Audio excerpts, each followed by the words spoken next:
Bienvenidos todos. ¿Cómo se llama el sermón de hoy?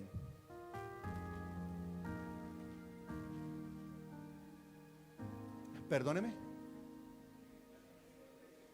¿Qué?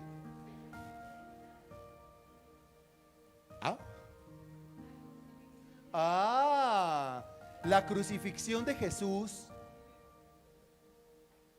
Ya, la crucifixión de Jesús, ¿desde dónde? Desde el punto de vista bíblico y médico. ¿Y por qué tenemos que hablar hoy de la crucifixión del Señor Jesucristo? Pues porque esto es un culto cristiano y Cristo lógicamente debe ser el centro de la enseñanza, por supuesto, pero sobre todo porque hoy es un día muy especial. Mire la mesa servida. Y al decir que es un día muy especial, estamos diciendo que hoy hay celebración ¿de qué? De Santa Cena, que como explicábamos nosotros hace un mes, pues es la mayor celebración del cristiano. Es el culto más importante que puede celebrar una persona que crea en el Señor Jesucristo, por supuesto, porque aquí conmemoramos, recordamos nosotros, analizamos, estudiamos el sacrificio que Cristo hizo en la cruz del Calvario. ¿Usted cree en ese sacrificio?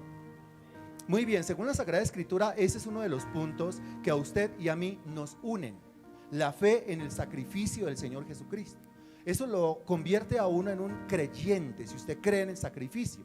Pero hay que entender muchas más cosas. Eso tiene una profundidad impresionante.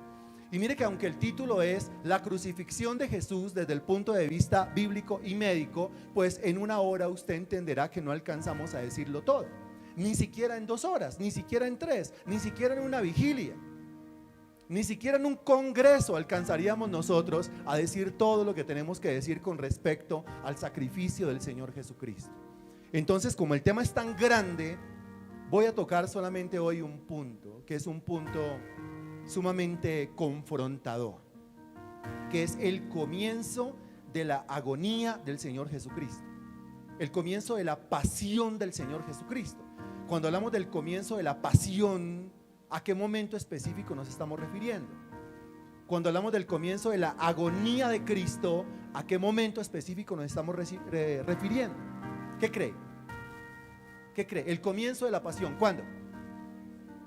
¿Cuándo sería? La crucifixión. ¿Alguien dice la crucifixión? ¿Qué más respuesta tenemos?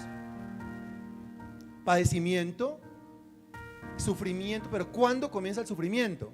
¿Cuándo comienza la agonía? Getsemaní. Gloria a Dios, contamos con don Henry en la congregación. Don Henry, nos place tenerlo en este lugar. Nos alegra que esté en este lugar y lo queremos mucho. ¿Quién quiere a don Henry? ¿Quién ama a don Henry en el amor de Cristo? ¿Quién se alegra con que don Henry esté acá? ¿Quién celebra que don Henry esté predicando el evangelio en Álamos? Gloria a Dios por eso. Mire cómo lo quieren, don Henry. Dígame si en algún otro lugar se han portado con ustedes de esa manera tan cariñosa. En ningún otro lugar. Muy bien, por eso estamos aquí, porque nos hacen sentir muy bien, porque nos dicen la verdad en el amor de Cristo. Ese es el amor, decir la verdad. Muy bien, Getsemaní. ¿Y qué ocurrió en Getsemaní? Pues en Getsemaní inicia la agonía. En Getsemaní inicia la pasión de Cristo.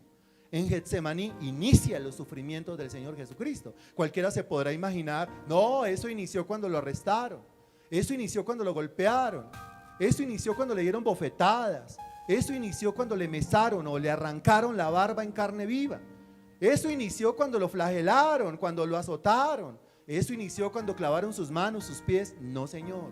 Según la Biblia, la agonía del Señor Jesucristo inició inmediatamente después de haber participado de la cena con sus discípulos. ¿Se acuerda que ese tema lo vimos hace un mes? Muy bien, primer día del mes, Santa Cena. Y hoy seguimos hablando del tema.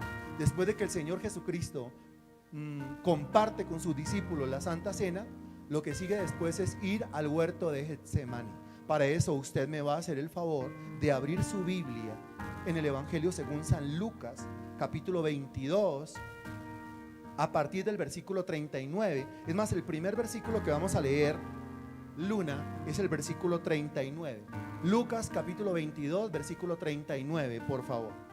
Dice Lucas capítulo 22, versículo 39. Y saliendo, se fue, como solía, al monte de los olivos, y sus discípulos también le siguieron. Saliendo se fue como solía. Cuando dice como solía, ¿qué está diciendo?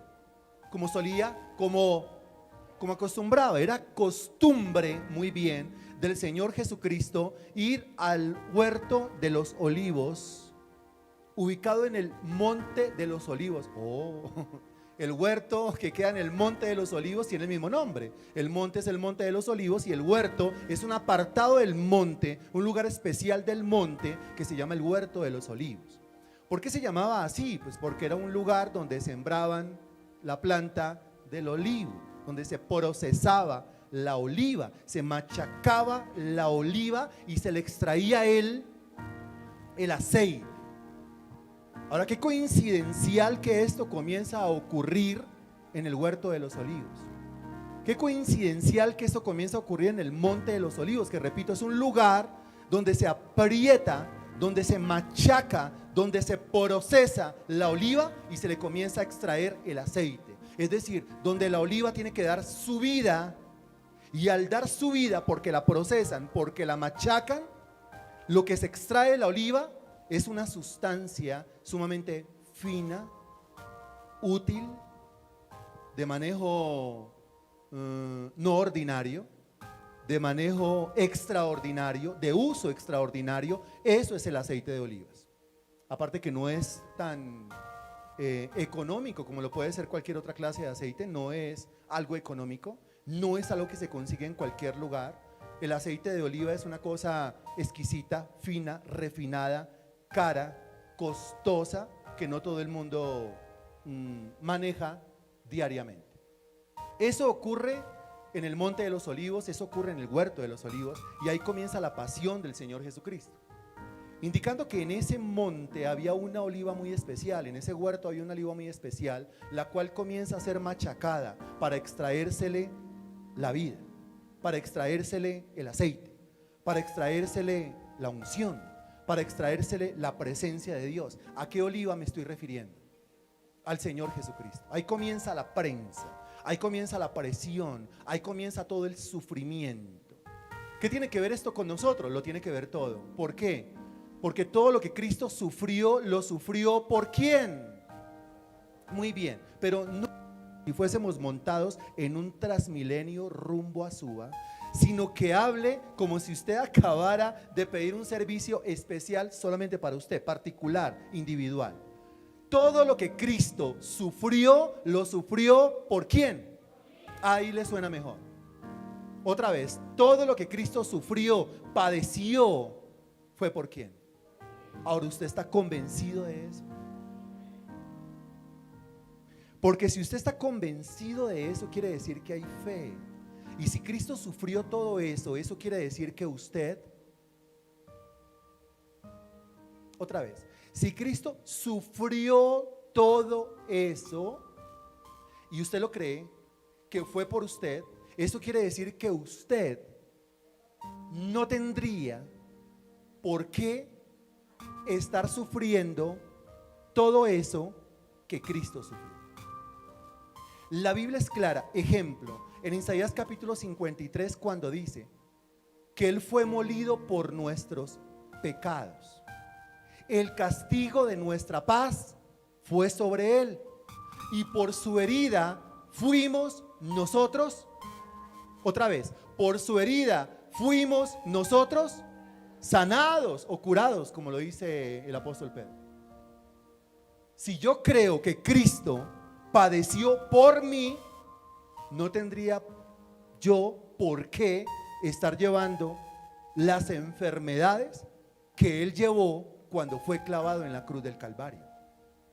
Si yo creo que Cristo padeció y murió por mí, no debería estar yo llevando los pecados que Cristo cargó sobre su propio cuerpo y los clavó en la cruz del Calvario. En resumidas cuentas, si yo creo que Cristo murió por mí, no debería yo estar llevando el pecado, es decir, no debería estar pecando, no debería tener un mal comportamiento, mi vida debería ser otra, cambiada, santificada, mi vida no debería tener una tendencia a la obra de la carne, y mi vida debería estar completamente sanada de la cabeza a los pies, y mi vida debería estar completamente próspera también de la cabeza a los pies. aquí hay algo que está fallando. Y no fue Cristo el que falló en la cruz del Calvario, porque Él ya dio su vida por usted, por mí en la cruz del Calvario. Aquí lo que está fallando es nuestra qué hacia Él. Muy bien, lo están diciendo allá atrás, cópiese. Aquí lo que está fallando es nuestra qué hacia Él. Nuestra fe, nuestra creencia, nuestra certeza, convicción. De nada sirve que Cristo haya muerto en la cruz del Calvario si usted no cree que ese sacrificio a usted lo beneficie. De nada sirve que Cristo haya muerto en la cruz del Calvario si usted no cree que ese sacrificio a usted lo salva, que gracias a ese sacrificio usted es perdonado. ¿Quién lo cree? Que gracias a ese sacrificio usted es sanado. ¿Quién lo cree? Y si lo cree y está enfermo, debería ya no tener la enfermedad, porque acabo de decir amén. Y que gracias a ese sacrificio usted debería ser prosperado y debería progresar en todos los aspectos. Que gracias a ese sacrificio, la Biblia dice, cree en el Señor Jesucristo y serás salvo tú y tú, otra vez, tú y tú casa. O sea que es un sacrificio, que un beneficio de un sacrificio que no solamente me toca a mí, me beneficia a mí, sino que también tiene que tocar y beneficiar toda mi casa. Hay problemas en la casa, como en toda casa, ¿cierto? Hay problemas en la familia, hay problemas con los hijos, hay problemas allá adentro, de puertas para adentro hay problemas. Le tengo noticias, esos problemas pueden ser solucionados. Pueden ser solucionados, sí, ¿cómo? ¿Cómo? Creyendo. ¿En qué debo creer? En el sacrificio de Cristo. ¿Qué debo creer exactamente? Que el sacrificio de Cristo, lo que Cristo hizo en la cruz, o mejor, a partir del inicio de su agonía en el huerto de Getsemaní, a mí me beneficia. Ahora yo se lo vuelvo a preguntar, ¿cuántos creen que el padecimiento del Señor Jesucristo fue para su beneficio? Muy bien. Note que digo para su, porque la fe es una cosa individual. Individual. Por eso qué rico, nosotros nos gozamos en el Señor, pero lo mejor sería decir yo me gozo en el Señor. Es mi espiritualidad individual la que se tiene que desarrollar. Es mi búsqueda personal la que se tiene que dar. El Señor acostumbraba, solía ir al monte de los olivos. Sus discípulos también le seguían. Usted recuerde que en el justo momento de participar de la Santa Cena, cuando Judas probablemente tenía el pan en una mano y la copa en la otra mano, ¿qué hizo Judas? ¿Qué hizo Judas? Las dejó ahí ¿y para dónde se fue? ¿Para dónde? A entregarlo. Judas no participó de la Santa Cena. Reitero, la condición máxima para poder participar de la Santa Cena, la condición fundamental para poder participar de la Santa Cena es no ser un Judas con el Señor Jesucristo. No sea un Judas para con Dios. ¿Cuántos Judas hay aquí? Están concentrados. No, en la mayoría de las reuniones nos falta el fanático. Amén. Amén. Y los demás. ¿Por qué? Porque ni presta, es que algunos ni prestan atención. No aquí todos prestan atención. Aquí todos son bonitos. Me parece predicando Luz del Mar, no, aquí todos son bonitos. Bien, a Luz del Mar se le quiere. Bien, recuerda lo que vimos hace 8 días. ¿Dios hace bullying? Sí, por eso hacemos bullying. Pero hay que seguir el ejemplo de Dios. ¿Dios es sarcástico? Por supuesto, por eso el sermón tiene que estar cargadito con un poquitico de sarcasmo.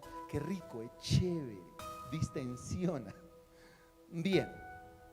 Judas no participó de la Santa Cena, prefirió botar el pan, dejar la copa porque tenía algo más importante que hacer que participar del cuerpo y de la sangre del Señor Jesucristo. Y lo más importante que tenía que hacer era ir a entregar, a traicionar a Cristo. Requisito para poder participar de la Santa Cena, no ser un Judas. Requisito para poder participar de la Santa Cena, no sea un traidor con Cristo. Requisito para poder participar de la Santa Cena, no juegue con Jesucristo, no juegue con las cosas de Dios. ¿A quién se le niega la Santa Cena? A nadie. Si no se le negó a Judas Iscariote la Santa Cena, porque ahí la tenía servida, no se le negó a Judas, no se le puede negar a nadie. Ahorita las servidoras van a pasar por su puesto y le van a ofrecer el pan y le van a ofrecer la copa. Eso es un asunto de pura conciencia. Usted decide, ¿participo o no participo? Ninguna de las servidoras le va a decir, usted no, chusma. Nadie le va a decir eso. Usted no, Judas. Ninguna de las servidoras le va a decir eso. Eso queda a la conciencia del mismo Judas. Eso queda a la conciencia del mismo individuo que dice, ¿sabe qué? Yo no me siento capaz, o yo no me siento preparado, o yo no me siento digno. De eso se trata, porque esto es una cosa sumamente importante. Alguno dirá, yo veo un pedazo de pan y yo veo ahí como un jugo de uvas en unas copitas. Sí, son dos símbolos. Si usted hubiera venido hace un mes. Pero es que esos dos símbolos representan en el espíritu nada más y nada menos que el cuerpo molido del Señor Jesucristo y la sangre derramada de Cristo en la cruz del Calvario.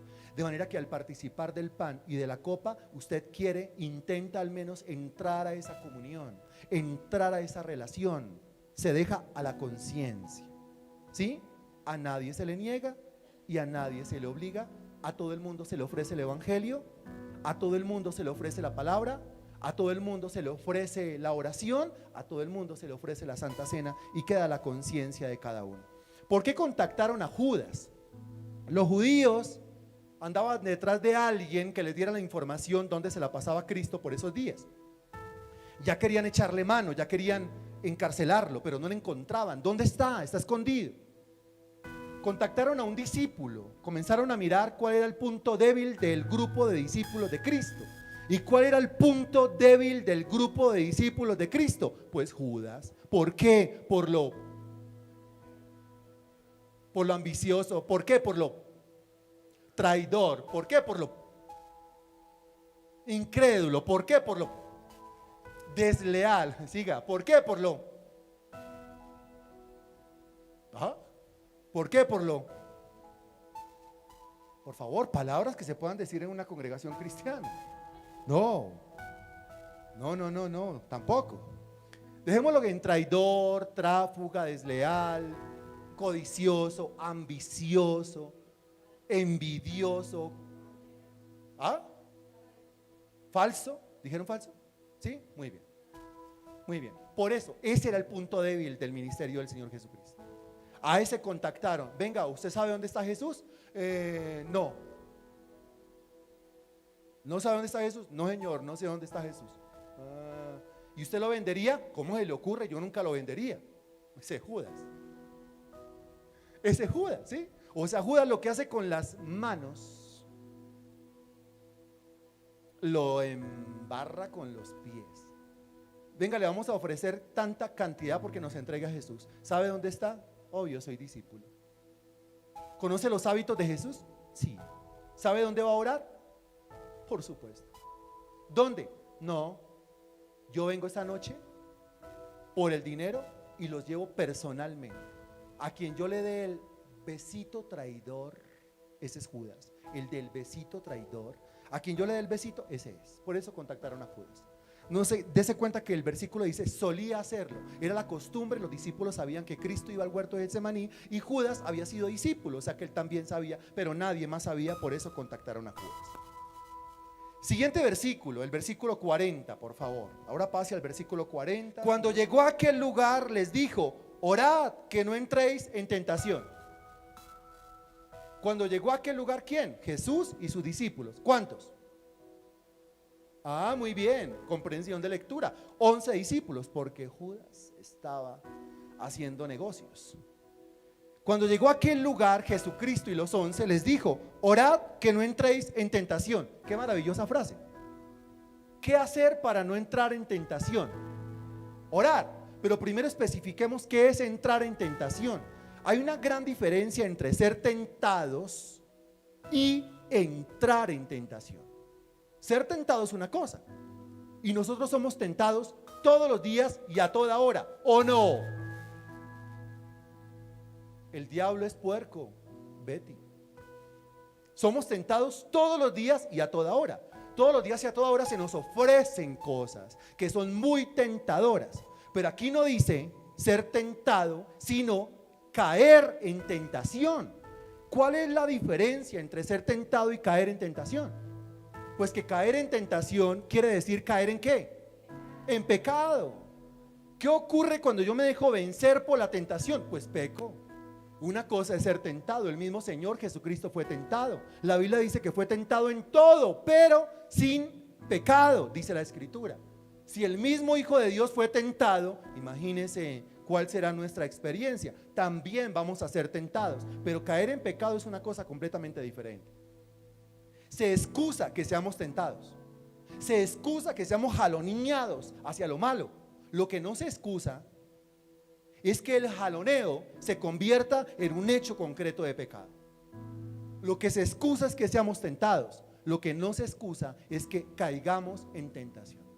Ahora, en el momento en que usted comience a sentir esa tentación, comience a sentir el jaloneo, ¿cómo hace usted para no caer en pecado? El versículo lo dice: orad.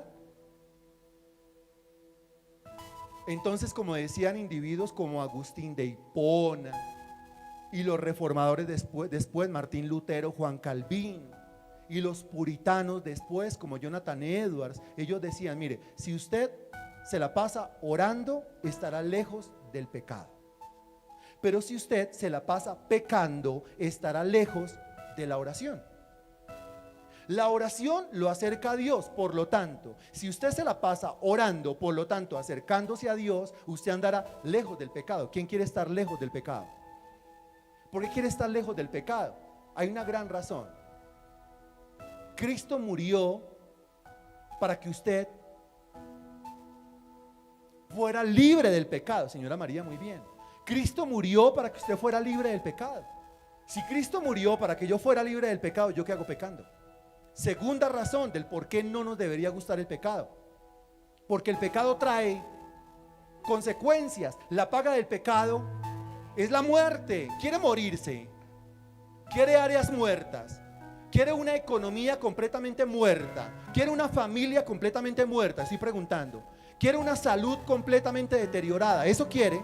Entonces no peque, porque nadie puede jugar con Dios. No os engañéis, Dios no puede ser burlado. Todo lo que el hombre sembrare, eso también segará, dice la Sagrada Escritura. Dios no me vio. Sí, ¿cómo no? Mira a la persona que está junto a su lado y dígale: Dios siempre lo ve. Dígaselo. Dígale: Dios siempre lo ve. Pero dígaselo más cariñoso: Dios siempre te ve. Así que corrígete. Y si tiene mucha confianza usted, dígale: Dios siempre te ve, corrígete, sin vergüenza. Solo si tiene mucha confianza. Si no tiene mucha confianza, no le diga sin vergüenza. Si tiene mucha confianza: Dios siempre te ve, corrígete, sin vergüenza. Eso. Hay algunos bien confianzudos, según veo. Bien, arrepiéntase de ser tan confianzudo. Ese ejemplo no se le ha dado desde el altar. Bien, orad que no entréis en tentación. Una vida consagrada a la oración nos mantiene lejos del pecado. Si nos mantiene lejos del pecado, nos mantiene lejos de avergonzar a Cristo, que murió por usted y por mí en la cruz del Calvario, y nos mantiene lejos de consecuencias. ¿Para qué meternos en problemas? Suficientes los que tenemos, ¿no le parece? Estamos luchando por salir de los problemas que tenemos, como para irnos a meter en más problemas por nuevos pecados. No, por favor. Eso en el versículo 40. Ahora pase conmigo al versículo 41. No a los versículos, sino al versículo 41. Y el versículo 41 dice: el versículo 41 dice: y él se apartó de ellos a distancia, como de un tiro de piedra, y puesto de rodillas oró. ¿De quién está hablando? Del Señor Jesucristo. Le acaba de decir a sus discípulos: orad para que no entréis en tentación. Pero no es solo mandar a otro: vaya y ore. Es que hay que dar ejemplo. ¿O no? Él daba el ejemplo. No es suficiente decirle a alguien: vaya y ore. Es que usted no ora, tiene que orar. No, hay que dar ejemplo. Le acaba de decir a sus discípulos: oren. Y él se fue a orar. A distancia como de un tiro de piedra. Esa distancia, según el diccionario, depende del brazo, ¿no? Si fuera su brazo, a un tiro de piedra, si fuera su brazo, ¿qué tan lejos llega la piedra? Un tiro de piedra, eso, un tiro de piedra. ¿Y por qué hacia mí?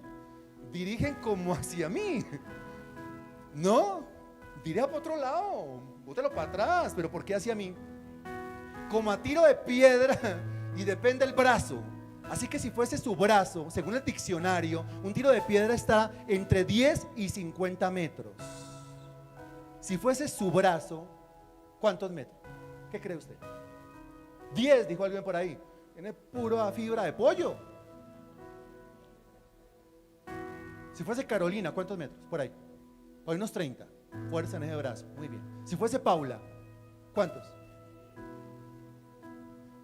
Por ahí 20, dice. Muy bien. Si fuese Germán, Germán es grande. ¿Cuántos? Por ahí unos 40. Muy bien. El Señor se apartó de sus discípulos para orar. ¿Por qué se aparta de sus discípulos para orar? ¿Por qué no hace una oración grupal? ¿Por qué no hace una oración congregacional? Porque hay momentos en los cuales uno hace una oración grupal, hay momentos en los cuales uno hace una oración congregacional, pero hay otros momentos en donde uno se tiene obligatoriamente, porque la circunstancia a uno lo obliga y uno tiene que apartarse de la gente, alejarse del público, doblar las rodillas y presentar su lío, su asunto, su problema delante del Señor. Ahorita vamos a hacer una oración congregacional, pero hay momentos en la vida en donde la crisis es tan grande, el corazón está tan cargado de cosas, la mente está tan cargada de cosas también, el alma está tan saturada de situaciones que uno necesita estar solo con Dios. ¿Es así o no es así? ¿Es así o no es así? De tal modo que la Sagrada Escritura dice, en esos momentos, mas tú cuando ores, entra a tu cuarto o a tu aposento. Eso no es una oración congregacional, es una oración privada. Y ora a tu Padre que está en lo secreto. Y tu Padre que ve en lo secreto, te recompensará en público. Es esa clase de oración. A los discípulos les dijo, oren para que no entren en tentación. Y el Señor Jesucristo se alejó entre 10 y 50 metros, distancia de un tiro de piedra, y se fue a orar. ¿De qué manera oró? ¿Cuál era su postura corporal? De rodillas. De rodillas. No es la postura obligatoria. No es que la Biblia obligue que siempre que oremos tenemos que orar de rodillas. Pero hay momentos en los cuales uno cae postrado. Esos momentos, ¿qué momentos son? Porque hay momentos en donde uno ora de pie, uno levanta las manos y ora, uno ora sentado, hasta acostado, dice la Sagrada Escritura. Pero hay momentos en donde obligatoriamente la circunstancia a uno lo pone de rodillas. ¿Qué circunstancia? Una circunstancia de dolor, pero ¿qué clase de dolor? ¿Sí? Que usted se siente completamente derrotado, muy bien, completamente atribulado. ¿Cuándo fue la última vez que usted se puso de rodillas?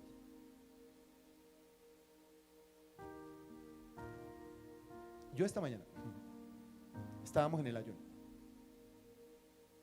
Pero ¿cuándo fue la última vez que usted se puso de rodillas? ¿Es pecado no ponerme de rodillas? No, le estoy preguntando cuándo fue la última vez que usted se sintió así de cargado, saturado, atribulado, lleno de cosas, que le tocó encerrarse en un cuarto y botarse de rodillas y de pronto lo único que hacía era llorar en la presencia de Dios. ¿Sí le ha pasado? Mire, eso es una medicina espectacular. Porque si usted llora delante de mí, claro, yo le voy a dar un abrazo, obvio, pobrecito, claro. Pero quizás yo no valore tanto sus lágrimas, quizás yo no valore tanto su tristeza y su sufrimiento como sí lo puede hacer Dios. Entonces yo le doy un consejo desde la experiencia. Sus lágrimas son demasiado valiosas como para que usted las ande derramando en presencia de cualquiera.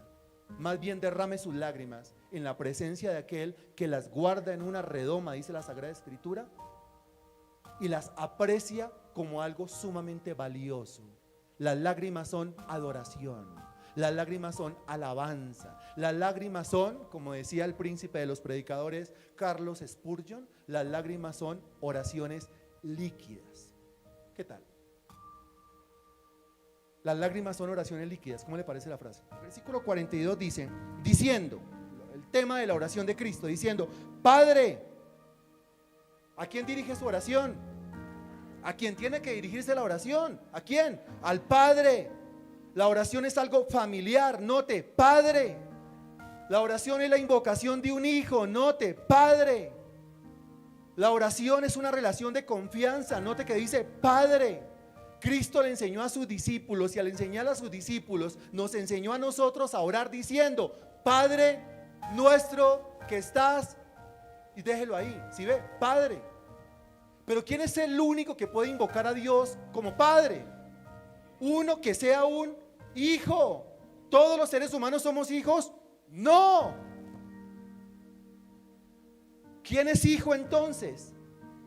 Más a todos, dígalo de memoria y dígalo fuerte, más a todos los que le recibieron.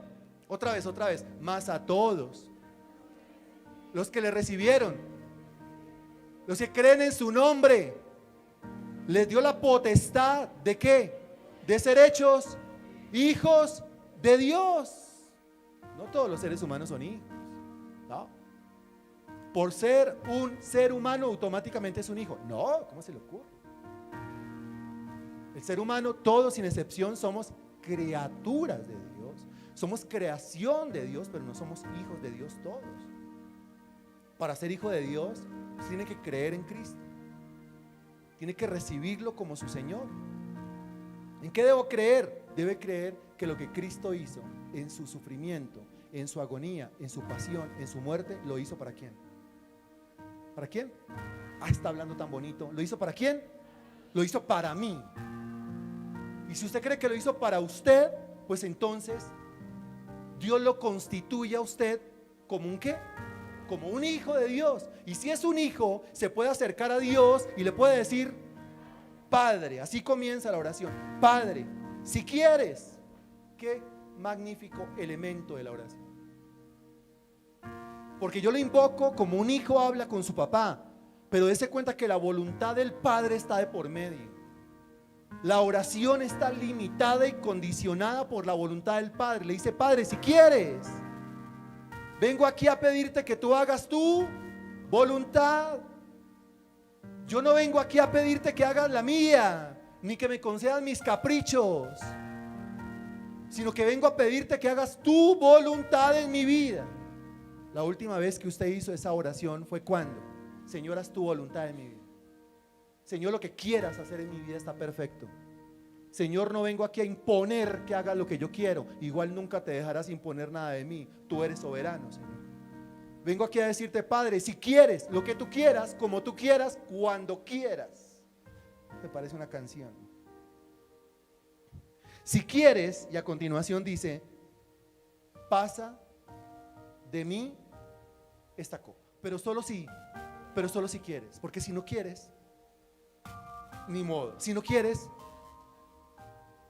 si quieres, pasa de mí esta copa. Pero si no quieres, que no pase de mí la copa. ¿A qué copa se está refiriendo? ¿A qué copa se está refiriendo? Alguna vez el Señor Jesucristo le preguntó a los hijos del trueno: ¿quiénes son? Sí, y el otro, el hermano de Juan. No me va a decir Ricardo. Sí, no me va a decir el apóstol Ricardo. El hermano de Juan, Jacobo. Muy bien. Y algún día pregunta el Señor: ¿ustedes pueden beber de la copa que yo voy a beber? Y ellos dijeron: podemos. Ni sabían de qué le estaba hablando el Señor Jesucristo, pero así es un bocón completo, ¿no? O sea, un lenguiflojo impresionante. ¿De qué copa estaba hablando el Señor Jesucristo cuando pregunta: ¿ustedes pueden beber de la copa que yo voy a beber? ¿Es la copa de qué? La copa del sacrificio. Muy bien, continúe. ¿La copa de qué? Miren, en el Antiguo Testamento, libros como Isaías hablan de esa copa, Ezequiel habla de esa copa, Daniel habla de esa copa, Jeremías habla de esa copa. El libro de Apocalipsis reitera que la copa y que la copa y que la copa y que la copa, y a veces lo expresa en plural: las copas. La copa o las copas ¿de qué? De la ira.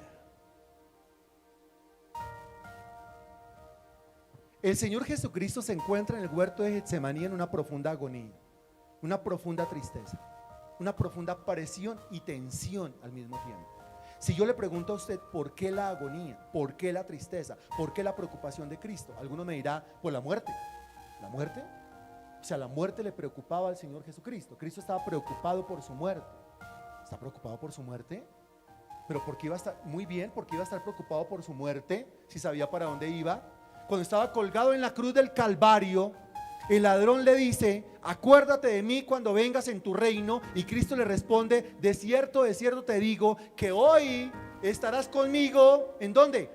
En el paraíso. Que le iba a tener miedo a la muerte, porque iba a estar apesadumbrado por la muerte, sabiendo que al morir se deshacía de este estado terrenal caracterizado por la agonía y por la aflicción, y al morir iba a ir al paraíso. Hoy estarás conmigo ¿en dónde? En el paraíso. No, él no estaba apesadumbrado por la muerte. Bueno, entonces estaba apesadumbrado por el sufrimiento antes de la muerte, es decir, por el proceso que lo llevaría a morir, porque iba a ser sumamente doloroso. Bueno, puede ser, porque es que bofetazos. De todo esto vamos a hablar cada vez que tengamos reunión de Santa Cena. Bofetazos, puñetazos, cañazos. El Salmo dice, le mesaron la barba, que quiere decir, le arrancaron en carne viva la barba, burlándose de él. Y todo eso lo sufrió, ¿por qué? No por hobby, no porque no tenía nada mejor que hacer. Todo eso lo sufrió, ¿por quién? Excelente. Hemos abolido el nosotros, porque es individual. Todo eso lo sufrió por mí. De pronto sí estaba apesadumbrado por el sufrimiento, porque ¿quién querría morir de esa manera? De pronto por la flagelación, los latigazos, de pronto los escupitazos.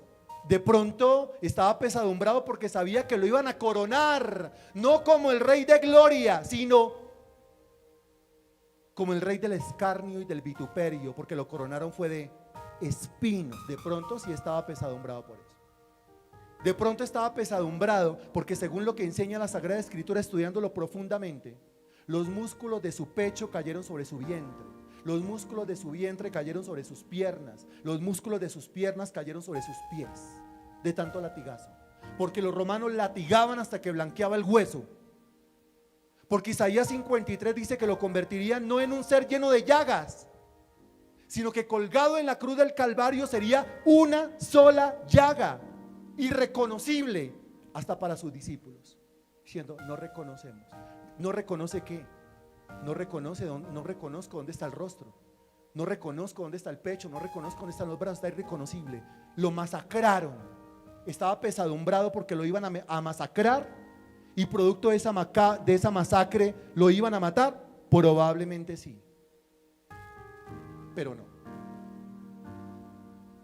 Estaba apesadumbrado porque lo que él se iba a beber, el contenido de esa copa, era nada más y nada menos que la ira del Dios Todopoderoso, que estaba sobre quién,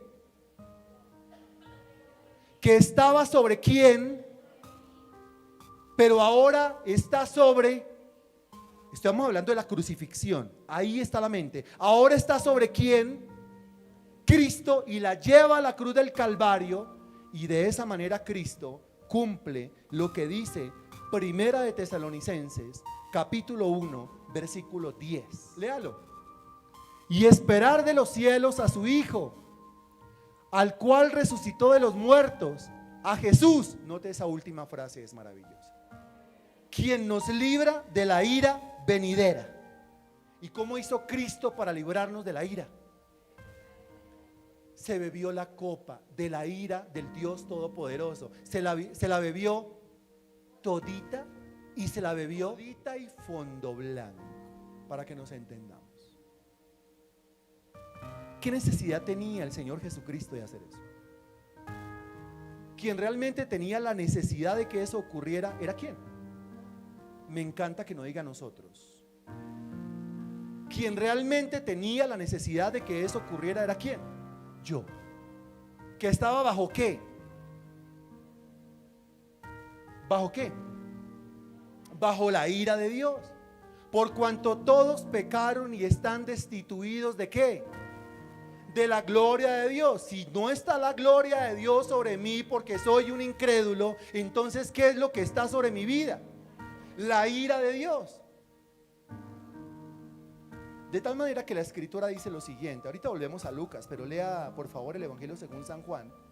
Lea el capítulo 3, por favor, versículo 18. Dice: el que en él cree no es condenado. ¿Cuántos creen? ¿Cuántos no condenados hay aquí? El que en él cree no es condenado, pero el que no cree, ¿cuántos no creen?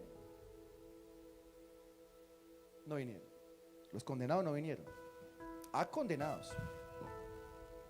Pero el que no cree, note lo que dice, ya ha sido condenado. ¿Será condenado alguna vez? Muy bien, es para que lo analice. ¿Será condenado alguna vez? ¿El que no cree algún día será condenado? Según lo que dice el versículo, no. Según lo que dice el versículo, ya. Ese que no cree ya está condenado. ¿Qué lo condena? Su incredulidad. ¿Qué lo condena? El no creer. ¿Qué lo condena? Que no cree en Cristo. No cree que lo que Cristo hizo en la cruz del Calvario fue para su beneficio. Eso hace que esté destituido de la gloria de Dios. No está la gloria de Dios sobre su vida, pero sí está la ira de Dios. De manera que al morir, ¿qué es lo que experimenta? Lo que está sobre su vida. Al morir, ¿qué se tiene que beber? Lo que no quiso aceptar que se bebió Jesucristo. ¿Quién es el salvo?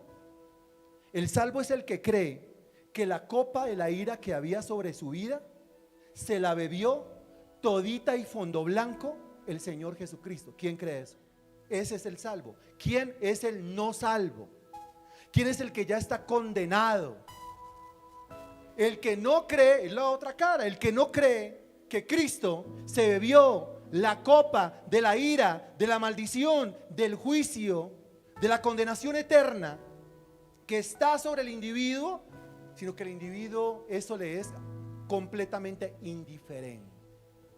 No me interesa eso, no le interesa. Ok. Pero al morir, lo que usted no aceptó, a usted le toca pagarlo. Como no creyó que otro se bebió la copa de la ira que había sobre usted, a usted le toca bebérsela. Y al bebérsela, inmediatamente muere el individuo. ¿A dónde va a parar? Al infierno. Y a su debido tiempo, según lo que enseña la Sagrada Escritura, será sacado del infierno. Esa es la segunda resurrección. Será puesto delante de un trono blanco. Será un juicio sin misericordia. Será juzgado por sus propias obras y será arrojado ¿a dónde? Al lago que arde con fuego y azufre. Y será arrojado al infierno porque se lo merece. Y será juzgado delante del trono blanco porque se lo merece. Y será arrojado al lago que arde con fuego y azufre porque se lo merece. Ahora, ¿por qué se lo merece? Porque no creyó. Porque no recibió el amor. Porque este está tan loco, tan desquiciado, tan demente, que le hablaron del amor de Dios dando su vida en una cruz y no lo quiso creer, no lo quiso aceptar. Era un regalo, era un ofrecimiento, era pura gracia, pura misericordia y no lo quiso aceptar. Pero usted no está loco, ¿cierto? Usted no está desquiciado, ¿cierto? Usted no está rayado, ¿cierto? Puede estar rayado en cuanto a muchas cosas, con tal de que no esté rayado en cuanto a Dios. Entienda que es el amor de Dios ofreciéndosele. Entienda que esto es una invitación divina. Entienda que es pura gracia, pura misericordia. Entienda que es el Padre diciendo: crea en mi Hijo para que sea salvo.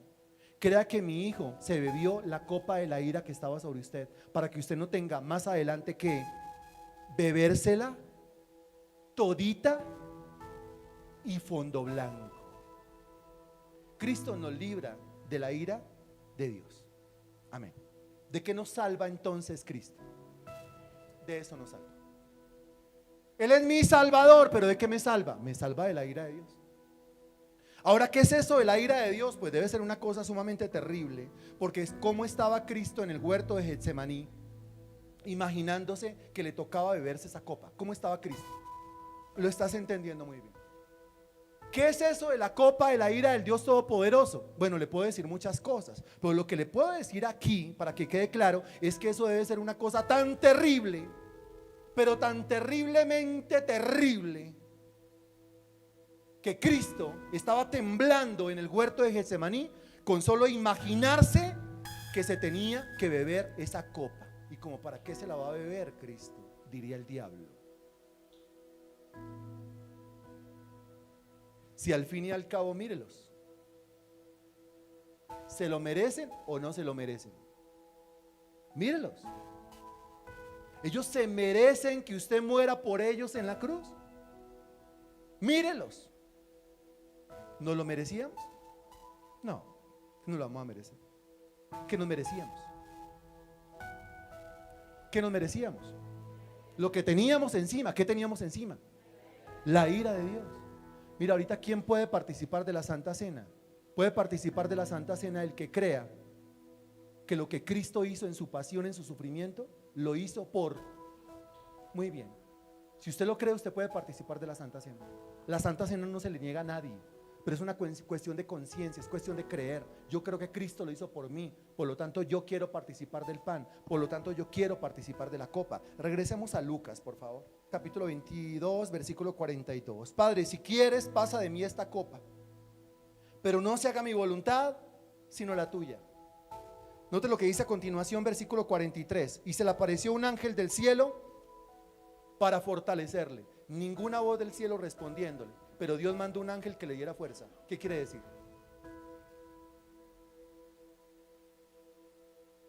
Entendamos. Padre, si quieres, pasa de mí esta copa, pero no se haga mi voluntad sino la tuya. Espero respuesta del cielo. Háblame, Señor. No escucho, pero viene un ángel y me fortalece. Ahí está Dios hablando. ¿Y qué está diciendo? Lo que Dios estaba diciendo es: hijo, lo amo infinitamente. Es lo más grande que yo tengo, lo más importante que yo tengo, como dice la Sagrada Escritura. El que no escatimó a su propio hijo, sino que lo entregó por todos nosotros. ¿Cómo no nos dará juntamente con él todas las demás cosas? De esa manera el Padre, sin palabras, porque cómo hablarle a su hijo que ya está iniciando la agonía, a su hijo que ya está iniciando el padecimiento, y le dice: Padre, si es posible, pasa de mí esta copa, pero no se haga mi voluntad sino la tuya. Ese cuenta un hijo dócil, un hijo completamente sometido a la voluntad de su papá, y solamente quiere saber si es posible que esa copa pase, porque Señor, que yo beba tu ira, cuando yo nunca he sabido lo que es tu ira, y no tengo por qué saber lo que es tu ira porque yo nunca he pecado. No tengo por qué saber lo que es tu ira porque yo nunca me he portado mal. Señor, yo de lo único que he gozado de ti es de tu amor, de tu gracia, de tu misericordia. Tú eres bueno. Sé que tengo que beber esa copa de tu ira, no por culpa mía, no por algo malo que yo haya hecho, sino por algo que otro hizo. ¿Quién lo hizo? Por algo que otro hizo. ¿Quién lo hizo? Y mire, así habla un salvo: yo lo hice. Cristo no tenía por qué bebérsela. El que se la tenía que beber completica era yo, pero Cristo tomó mi lugar, tomó mi puesto.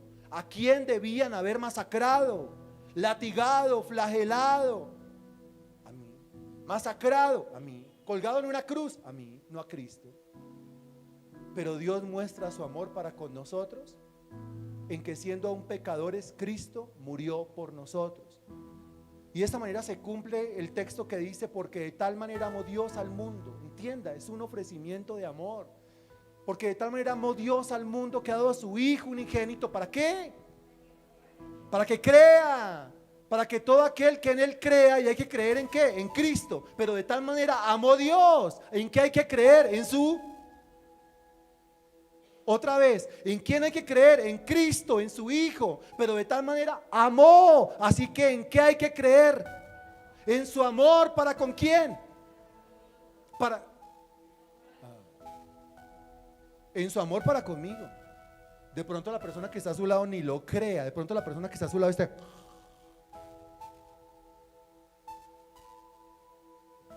Suele pasar. No falta... ¿qué están diciendo? Pero esto le sirve a quién? Esto le funciona es a quién? Esto beneficia es a quién? Al que cree. ¿Quién cree? ¿En quién cree? En Cristo, ¿cierto? Lo que Cristo hizo en la cruz del Calvario, ¿lo hizo por quién? Por mí, lo hizo para mí, beneficio. Pero ¿en qué hay que creer? En el amor de Dios. ¿A quién amó Dios? Pero dígalo con fuerza, con certeza. Usted no puede dudar de hablar del amor de Dios. Dios a mí me ama. ¿Dios a usted lo ama? Dígalo, Señor, tú me amas. Pero murió en la cruz del Calvario por mí. Y al morir en la cruz del Calvario por mí, me arregló la vida completamente. Porque eso quiere decir que yo al morir ya no voy al infierno. Eso quiere decir que soy salvo, redimido, escogido, elegido, llamado. Eso quiere decir que hay un propósito bondadoso de parte de Dios para con mi vida.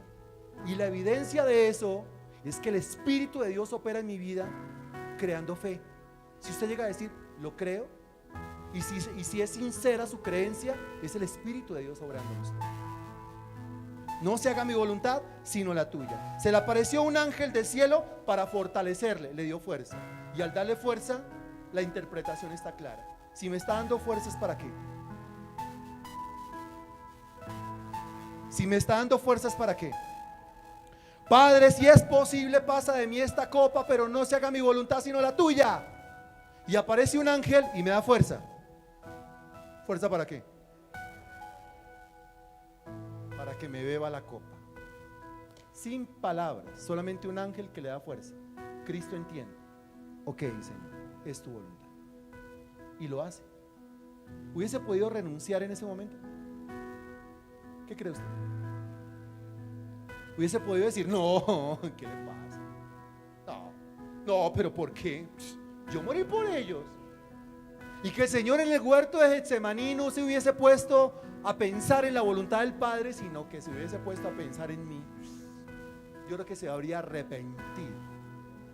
No, si Cristo en el huerto de Getsemaní se hubiese puesto a pensar no en la voluntad del Padre, no en agradar al Padre, sino en usted y sus pecados, ¿qué hubiese hecho Cristo? No. Y aparece el ángel, vengo a fortalecerte. Que vengo a fortalecerle yo. ¿Sabe qué? Sí, como decimos acá, ¿sabe qué? Suerte es que les digo. No, chao. Y para arriba. Padre, nada. O sea, nadie va a dejar de decir que somos amor, gracia y misericordia. Pero tanto como llegar a morir por esa gente, ¿sí?, que nos traicionó desde el principio, desde el huerto del Edén, en su representante federal, como lo fueron Adán y Eva. No. Un pueblo tan de dura cerviz, acuérdese de Israel en la travesía por el desierto. No. Y yo luchando, bregando con los discípulos, se agarran a cada rato, no entienden nada de lo que yo les digo. Les digo, cuídense de la levadura de los fariseos, y ellos dicen, eso le está diciendo porque no trajimos pan. Voy en una barca con ellos, estoy cansado de tanto predicar. Son marineros de años de experiencia y parecen unas nenas corriendo dentro de la embarcación diciendo, despiértate que vamos a perecer. No, me doy, pero no lo hizo. Cristo no lo hizo. Perseveró, aunque esa perseverancia incluía su martirio, su sacrificio. Y si Cristo perseveró hasta dar su vida para ganarlo a usted, entiéndame lo que le estoy diciendo porque estoy siendo muy claro. Cristo dio su vida para ganarlo a usted, no a la persona que está a su lado, a usted que me está escuchando. Cristo dio su vida en la cruz del Calvario para conquistar su corazón, el suyo, no el de la persona que está a su lado, sino su corazón, para ganarlo a usted. Porque lo amó, con amor eterno te he amado, por lo tanto te prolongué mi misericordia. Porque ese amor lo llevó a escribir su nombre en el libro de la vida del Cordero, del cual se dice en la Sagrada Escritura: no lo borro jamás. Y por puro amor, porque Isaías 53 dice que Cristo vería el fruto de la aflicción de su alma y quedaría satisfecho. ¿Y quién es el fruto de la aflicción del alma del Señor Jesucristo? Dos, bueno. ¿Y quién es el fruto de la aflicción del alma del Señor Jesucristo? Cuatro, otra vez. ¿Quién se considera: yo soy el fruto de la aflicción de Cristo? Vamos mejorando. ¿Quién considera: yo soy el fruto, yo soy el resultado de la muerte de Cristo en la cruz del Calvario? Excelente, ahora sí. Y el mudito, ahí sí no sabría qué hacer. Orar para que Dios le dé el habla, porque ¿qué más? ¿Cierto? Versículo 44, note lo que dice: y estaba en agonía, pero no lo han golpeado todavía, ¿por qué va a estar en agonía? No lo han escupido todavía, ¿por qué está agonizando? No lo han latigado todavía, ¿por qué está agonizando? No han traspasado sus manos y sus pies, ¿por qué está agonizando? Ya está en agonía. ¿Por qué está en agonía? Usted ya sabe la respuesta. Porque lo que sigue a continuación es que se tiene que beber la copa de la ira del Dios Todopoderoso, y eso es lo que lo tiene en una profunda agonía. Es experimentar algo que Cristo nunca había experimentado: que el Padre estuviese bravo con él. ¿Cómo le parece? Que el Padre estuviese enojado con él. Nunca. ¿Nosotros sí lo hemos vivido o no? ¿Qué dice usted? ¿Hemos vivido que el Padre esté bravo con nosotros? ¿Qué dice usted? ¿Cómo estábamos antes de Cristo? ¿Cómo estaba el Padre con nosotros antes de creer en Cristo? Bravo, enojado, airado. Como está Dios con un individuo que no cree en su Hijo. Como está Dios con un individuo que no acepta su amor. Y a veces no aceptamos su amor y nos excusamos: yo no acepto el amor porque es que usted viera como es Liliana. No. Y mientras que Liliana siga siendo así, yo no acepto el amor del Padre. ¿Y qué culpa tiene el Padre de lo que hace Liliana?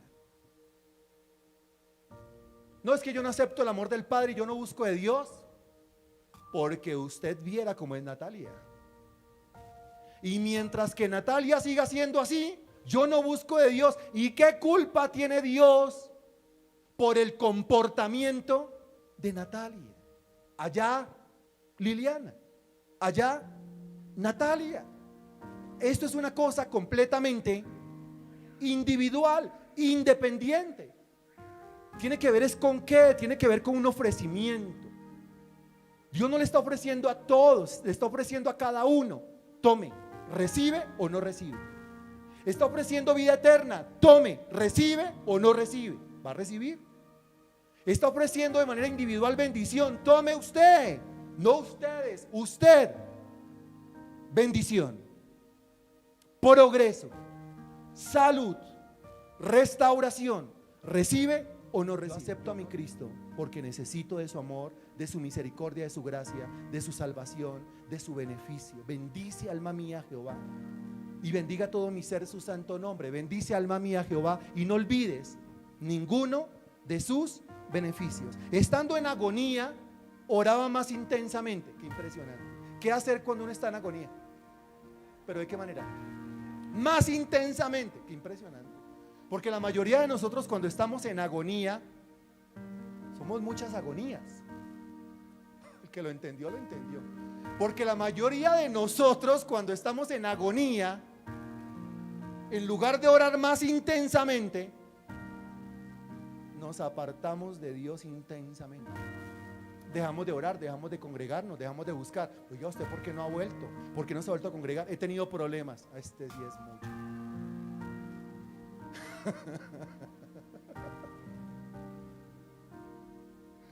Pues sí. Está por redes sociales. ¿Qué fue lo que dijo Gloria? Gloria dijo: mucha agonía.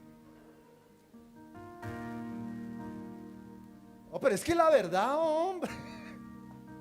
Un sermón que llame mucha agonía o no sea agonía, alguna cosa así. No, es que no se congrega porque tiene problemas, hombre. Cuando tiene problemas es cuando más tiene que congregarse. Que no oro porque tengo problemas, hombre, entiéndalo. Cuando más tiene problemas es cuando más tiene que orar. Aquí está la congregación abierta. ¿Por qué no vino? Supiera el problema. Pero Cristo, estando en agonía, oraba más intensamente. Qué impresionante espiritualidad de nuestro Señor Jesucristo. ¿A quién le pasa eso? Que cuando está en agonía ora más intensamente, se aferra más a Dios, se encierra más con Dios. Eso es. Y no he tenido tantos problemas que esta semana ni he orado. Y lo cuenta, es mucho descarado. A menos calles de la boca. Pero tras de agonía parlanchín. Y estando en agonía oraba más intensamente. Y era su sudor. Mire lo que pasó. Qué tan intensa era su agonía. Qué tan grande era su sufrimiento interno. Porque era su sudor como grandes gotas de sangre que caían hasta la tierra. ¿Cómo se llama eso según la medicina? Cuando los vasitos capilares se revientan y comienza a emanar por esos vasitos capilares, por esos orificios, sangre. El término médico para eso es hematidrosis. Hematidrosis, con H, ¿no? Porque es de sangre. Hematidrosis. Para llegar a eso, a que los vasitos capilares se revienten y la gente comience a chorrear sangre de la cabeza, el alma tiene que estar primero en una condición de agonía, de sufrimiento, de estrés, de preocupación tal que es como si usted tomara esta botella y la comenzara a apretar y a apretar y a apretar hasta que la tapa saliera a volar. Eso estaba pasando con el Señor Jesucristo en ese huerto. Algo le estaba apretando y apretando y apretando y apretando el alma, que literalmente los vasitos capilares estallaron, reventaron y sangre comenzó a emanar de su cabeza. ¿Desde cuándo comenzó Cristo a sufrir? ¿Desde la cruz? ¿Desde el patio de Poncio Pilatos? Entonces, ¿desde dónde? Desde el huerto de Getsemaní. Ahora, ese cuadro médico llamado hematidrosis, le repito el término, tiene que ver con un debilitamiento físico. ¿Tiene que ver con qué? Debilitamiento físico. Muy bien. Debilitamiento físico, ¿por qué? Mire, la Escritura dice claramente que el Señor instituyó la Santa Cena, pero usted vio al Señor Jesucristo comiendo del pan y bebiendo de la copa. El Señor tomó el pan y ¿qué hizo? Lo partió y lo están diciendo muy bien. El Señor tomó el pan y lo partió y lo repartió entre sus discípulos. ¿Lo comió? El Señor tomó la copa y al tomar la copa hizo lo mismo. ¿Comió de la copa? ¿Bebió del pan?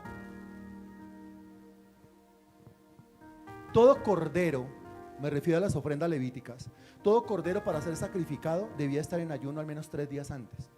Lógicamente, al animalito no se le daba comida desde hace 3 días para poderlo sacrificar. ¿Por qué? Porque en el momento en que el animalito se le vaya a clavar el puñal en la yugular, el animalito comienza su padecimiento. Y si tiene el estómago lleno de comida, ¿qué pasa con el animalito? ¿Qué pasa con el animalito? Devuelve el alimento, ¿cierto?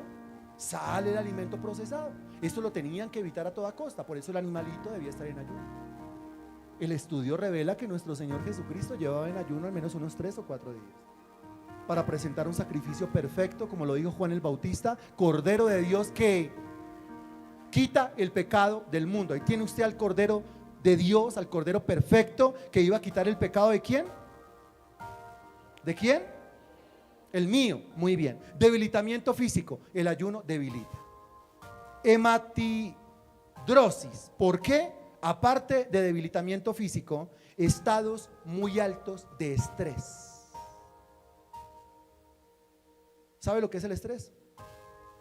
¿Sabe lo que es la depresión? ¿Sabe lo que es la preocupación? ¿Sabe lo que es el no poder dormir y el no poder ni comer por esos altos estados de preocupación mental? ¿Lo sabe? No debería saberlo. ¿Por qué? ¿Lo sabe? Dice sí. No debería saberlo. ¿Por qué? ¿Lo vive? Sí. No debería vivirlo. ¿Por qué? O sea, como por qué Cristo vivió esos altos estados de estrés. ¿Por qué Cristo se sometió a esos altos estados de preocupación y de aflicción, de tensión y depresión? ¿Como para qué? Para que yo no tuviese que vivirlos. En el Sermón del Monte, Cristo dijo, Mateo capítulo 6, por nada o no se afanen. No se afanen.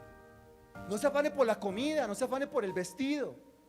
Busque primeramente el reino de Dios y su justicia, y todo lo demás, no se afane. Por nada estéis afanosos, Filipenses 4:6, sino sean conocidas vuestras peticiones delante de Dios en toda oración y ruego, con acción de gracias, y la paz de Dios, que sobrepasa todo entendimiento, guardará vuestros pensamientos y vuestros corazones en Cristo Jesús. Por nada estéis afanosos. O sea que yo me estoy afanando y me estoy preocupando, ¿como por qué? Sí, pero ¿por qué? ¿Cuál es la causa de mi preocupación entonces? El mismo Señor Jesucristo lo dijo: en el mundo tendréis aflicción, pero en el mundo tendréis aflicción, pero esa palabrita que sigue ahí es la clave. En el mundo tendréis aflicción, pero confiad. Entonces, ¿cuál es el asunto? ¿Por qué estoy yo metido en unos asuntos de preocupación, de estrés, de presión, de tensión, de agonía? ¿Por qué yo ando así? Y eso que tengo en el alma, mira ahora cómo somatiza el cuerpo, y ando enfermo. Mire cómo tengo el organismo tan afectado, el intestino grueso, el colon, los músculos. Recuerde que la preocupación hasta pudre las muelas. Alguna vez hicimos un estudio de eso bien profundo. La preocupación a uno lo deja calvo, le bota el pelo inmediatamente. Entonces, ¿por qué me preocupo tanto? ¿Por qué? ¿Cuestión de qué? Cuestión de fe. Bueno, no cuestión de fe, lo contrario. ¿Cuestión de qué? De pura falta de fe, de pura incredulidad. Entonces, ¿qué tengo que hacer? Busque primeramente el reino de Dios. ¿Qué es buscar primeramente el reino de Dios? Yo le digo a todos, buscar primeramente el reino de Dios quiere decir venir a congregarse. ¿Lo está entendiendo? Buscar primeramente el reino de Dios quiere decir involúcrese con las cosas de Dios. Lo estamos entendiendo. Eso es buscar primeramente el reino de Dios. No pude ir a la congregación, no pude ir al culto porque estaba mirando cómo soluciono mi vida. Usted le está entendiendo al revés. Uno busca primero de Dios y después Dios a uno le soluciona los asuntos de la vida. Usted hace lo que a Dios le agrada y después Dios concederá las peticiones de tu corazón. ¿No lo dice el Salmo? Deleítate a sí mismo en el Señor y Él te concederá las peticiones de tu corazón. Encomienda al Señor tu camino, confía en Él y Él hará. ¿Por qué la hematidrosis? Debilitamiento físico, estados muy altos de estrés, presión muy alta, altas tensiones al mismo tiempo. Presión es apretar, tensionar es jalar. ¿Alguna vez lo ha experimentado? Presionada del alma o jalonía del alma que no se halla. No puede estar en paz. Congestión de los vasos sanguíneos de la cara, y esa fue entonces la primera pérdida de líquidos corporales de nuestro Señor Jesucristo. Ahora imagínense que a Cristo a partir de ese momento se lo llevan, le toca caminar aproximadamente unos 4 kilómetros, viene de 3 días de ayuno, está en un momento de tensión y presión impresionante, hematidrosis, sus vasitos capilares se reventaron, comenzó a derramar sangre por su cabeza, está sumamente débil, sumamente estresado. Le toca caminar 4 kilómetros, lo obligan a rastras y a empujones. Y lo que sigue de ahí en adelante es solo maltrato físico hasta la cruz del Calvario.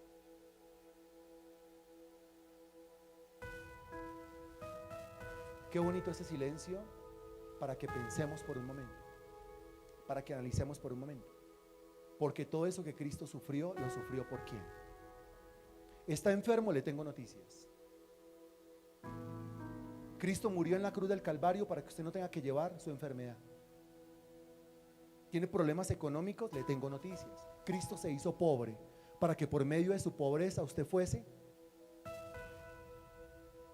Cristo se hizo pobre para que por medio de su pobreza usted fuese enriquecido, dice la Sagrada Escritura. ¿Tiene problemas familiares? Le tengo noticias. Cree en el Señor Jesucristo y serás salvo tú y tu casa.